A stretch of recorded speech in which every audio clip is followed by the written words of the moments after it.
Après avoir longtemps hésité entre ces deux films très prometteurs que sont La Princesse de Montpensier et Buried, c'est finalement mon étourderie qui aura fait le choix à ma place.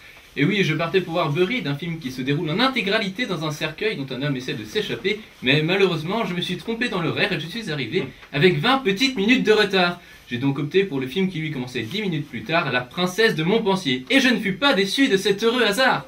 Je me suis retrouvé plongé en pleine guerre de religion opposant les chrétiens catholiques aux chrétiens protestants. Mais ce ne serait pas avoir saisi le film que de s'arrêter à cette épique bataille, car il en est une autre qui forme l'objet du drame historique de Bertrand Tavernier, la guerre des sentiments.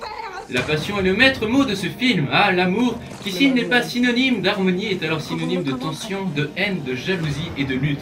Et c'est bien dans ce sens qu'il faut le prendre ici. Marie, fille du marquis de Mézières, aime depuis son plus jeune âge le talentueux Henri de Guise, mais son père la destine au frère de ce dernier, Mayenne. Mais finalement, il en sera encore autrement puisqu'elle finira par épouser le prince de Montpensier suite à un accord entre les deux pères des deux parties. Une histoire compliquée, pensez-vous? Certes, c'est surtout l'image de la notion d'amour et de mariage dans la plupart des couples de cette époque, mais ne vous inquiétez pas, parce qu'il reste encore des prétendants.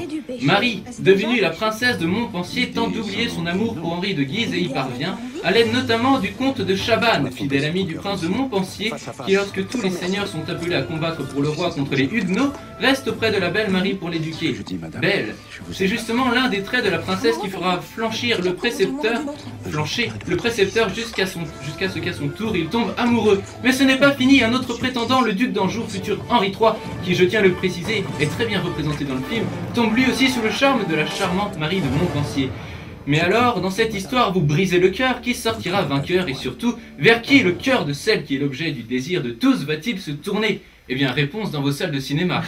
Le casting du film est également fort plaisant avec entre autres Lambert Wilson, toujours aussi persuasif, Mélanie Thierry, la désirée, Gaspard Ulliel, le brave et Raphaël Personnaz, le séducteur.